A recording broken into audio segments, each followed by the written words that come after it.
अच्छा जी, इस वीडियो के अंदर हम जो इफ़ एल्स का कंस्ट्रक्ट है वो हम लोग अब समझने की कोशिश करते हैं। पिछली वीडियो के अंदर हमने ये देखा कि जब हम बात करते थे, इस अगर मैं इसको यहाँ से डिलीट कर दूँ तो हमारे पास पिछले प्रोग्राम का स्टेटस ये था और इसके अंदर हमने ये चेक किया था कि अगर इसका रिज़ल्ट हमारे पास ट्रू हो तो क्या एग्जीक्यूट करे, ये हमें स्टेटस बता दे कि इसका जो रिज़ल्ट है वो पास है।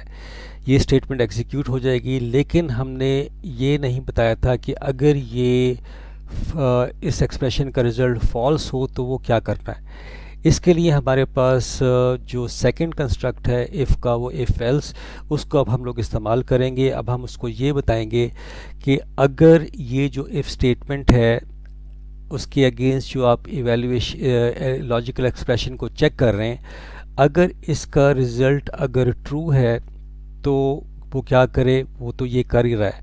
लेकिन अगर फॉल्स हो तो फॉल्स के केस के अंदर वो क्या करे, फॉल्स के अंदर वो एल्स वाला जो कंपोनेंट है उसके बाद जो स्टेटमेंट्स लिखी हुई हैं वो क्या हो जाएगा, एग्जीक्यूट हो जाएगा।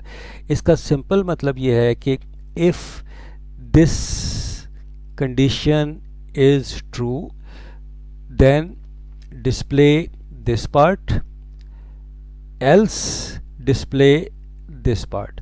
in other word, इसका मतलब ये होगा कि if this condition is false then execute the else part.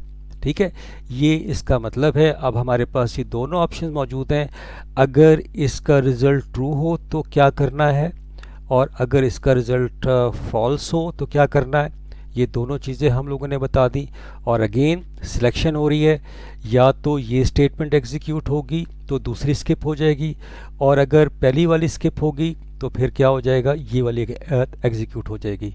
अब हम इसको चला के भी देख लेते हैं।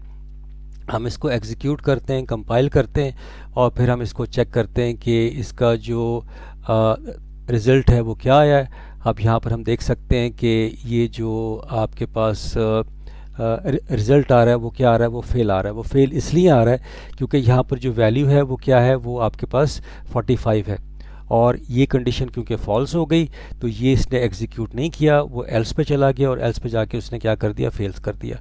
अब अगर मैं इसकी वैल्यू को चेंज करता हूँ और फॉर एग्ज़ाम्पल मैं इसको 65 कह देता हूँ, या 65 मैंने कह दिया, और फिर मैं इसको दोबारा एग्जीक्यूट करता हूँ, और एग्जीक्यूट करने के बाद अब यहाँ पर देखेंगे कि फेल की जगह पे क्या हो जाएगा, वो पास हो जाएगा।